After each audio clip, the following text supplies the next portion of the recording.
আমরা এসএফআই টিএসইউর তরফে এখানে বিক্ষোভ জানাতে মিলিত হয়েছি। মূল কারণ হচ্ছে, আপনারা জানেন গত 2 মাস ধরে মণিপুরে সম্প্রদায়গত দাঙ্গায়, হিংসায় গোটা মণিপুর জ্বলছে। হাজার হাজার মানুষ বাড়িঘর ছাড়া, বহু মানুষ খুন হয়ে গেছেন। উত্তপ্ত মণিপুর। কিন্তু আমরা যেটা লক্ষ্য করছি, মণিপুরের বিজেপি সরকার, বীরেন সিংয়ের নেতৃত্বে বিজেপির যে সরকার চলছে, সেই সরকার মণিপুরের শান্তি ফেরাতে সম্পূর্ণভাবে ব্যর্থ হয়েছে। মণিপুরের মানুষের নিরাপত্তা দিতে ব্যর্থ হয়েছে এবং এই সম্প্রদায়গত হিংসার আগুনে এই সরকার ঘৃতাহুতি দিয়েছে। মণিপুরের জনগণ এই সরকার থেকে মুক্তি চাইছে, এই সরকারের পদত্যাগ চাইছে। কিন্তু নির্লজ্জভাবে এরা কুর্সি দখল করে বসে আছে এবং মণিপুরে শান্তি ফেরাতে ব্যর্থ হচ্ছে।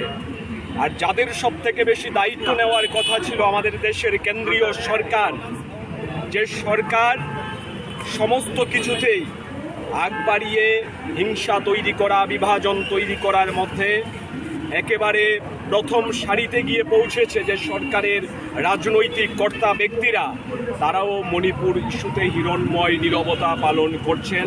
এবং সব থেকে আশ্চর্যজনক যেটা, আমাদের দেশের বাতেলাবাজ প্রধানমন্ত্রী, উনি মণিপুর ইস্যুতে এখন পর্যন্ত টু শব্দটি করেননি। মণিপুরের মানুষের জীবন দুর্বিষহ অবস্থায় গিয়ে ঠেকেছে, কিন্তু প্রধানমন্ত্রী এই স্পর্শকাতর ইস্যুতে কথা বলার প্রয়োজন বোধ করছেন না, চুপ করে থাকছেন।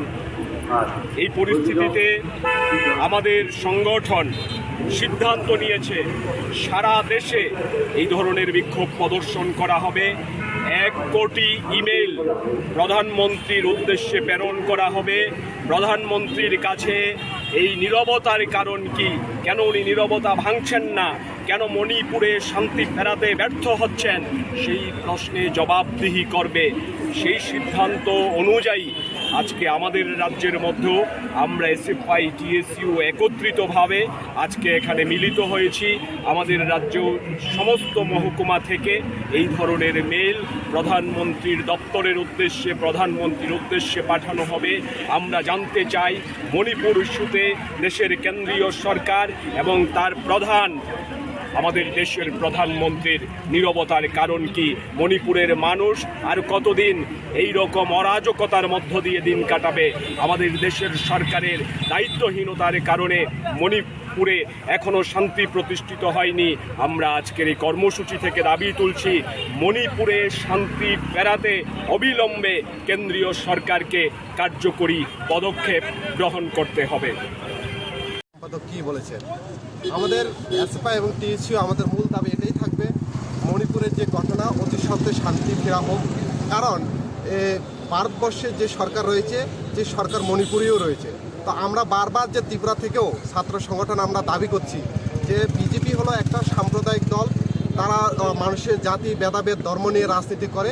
তার একটা যথাযথ উদাহরণ হলো মণিপুর, যে মণিপুরে নিজের প্রশাসক থাকা সত্ত্বেও সেখানে এরকম অবস্থা। আজকে মণিপুরি সম্প্রদায়ের মধ্যে এবং ওইখানকার যে ট্রাইবেল রয়েছে কুকি, তাদের মধ্যে একটা বিভেদ সৃষ্টি করার যে প্রচেষ্টা চালিয়ে যাচ্ছে। এখন অবধি অফিসিয়ালি যদি বলা যায়, তারা দেখাচ্ছে 150-এর উপরে লোক মারা গেছে, কিন্তু এটা আনঅফিসিয়ালিভাবে যদি ভালো করে খোঁজ খবর নেওয়া যায় 200-এর উপরে অধিক এখানে মৃত্যু হয়েছে এই দাঙ্গার কারণে।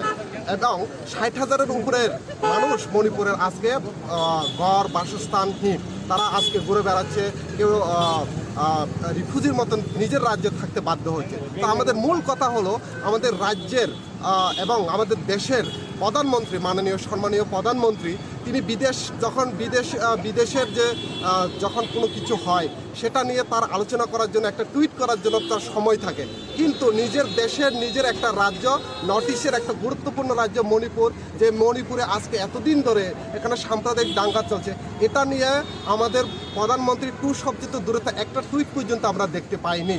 তাহলে কি আমরা ভেবে নেব যে তার নিজের দেশের প্রতি, নিজের রাজ্যের প্রতি তার কোনো দায়বদ্ধতা থাকে না? যদি বাইরের কোনো দেশগুলো যদি কিছু হয়, যে সময় ভারতবর্ষের একটা ছোট্ট রাজ্য, পাহাড়ি রাজ্য মণিপুরে এরকম সাম্প্রদায়িক দাঙ্গার সৃষ্টি হচ্ছে, ওই সময় আমরা দেখছি দেশের প্রধানমন্ত্রীকে ভিআইপি ট্রিটমেন্ট নিতে, আমেরিকা যেতে, ওদিকে যেতে, কিন্তু এটা নিয়ে তার একটা টু শব্দ পর্যন্ত আমরা করতে দেখতে পাই না। ঠিক সে তদ্রূপ ত্রিপুরা রাজ্যও বর্তমানে যে বিজেপি সরকার চেষ্টা করে যাচ্ছে মানে যেভাবে এখানেও ঠিক বাঙালি এবং ট্রাইবেলের মধ্যে তারা একটা সম্প্রদায় ক্রিয়েট করার জন্য মানে চেষ্টা চালিয়ে যাচ্ছে, সেটাকে যতক্ষণ আমরা এসএফআই টিইউসি এখানে রয়েছি আমরা তার ঘোর বিরোধিতা করব, নিন্দা জানাবো। যতক্ষণ আমরা আছি অন্তত আমাদের রাজ্যে আমরা এটা হতে দেব না। এই বার্তা নিয়েই আজকে আমাদের এখানে প্রদর্শন।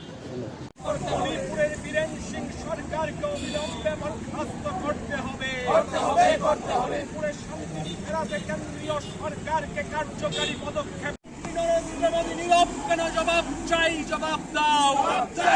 মণিপুরে শুধু প্রধানমন্ত্রী নরেন্দ্র মোদী কথা বলছে না কেন? জবাব চাই, জবাব দাও। জবাব তোমায় দিতে হবে। জয় লাই সংগ্রাম, জয় লাই লড়াই, জয় লাই আন্দোলন, জয় লাই বিক্ষোভ।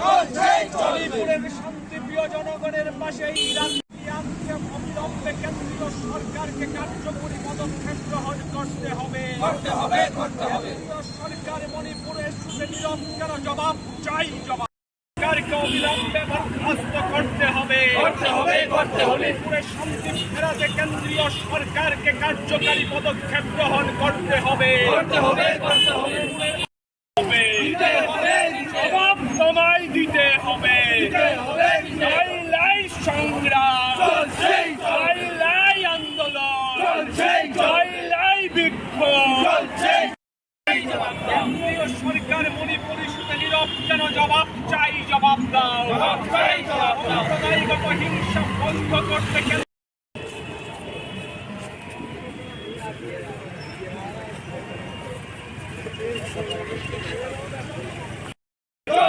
জয় লাই বিক্ষোভ। মণিপুরের শান্তিপ্রিয় জনগণের পাশে এই রাজ্যের জনগণ এক হন।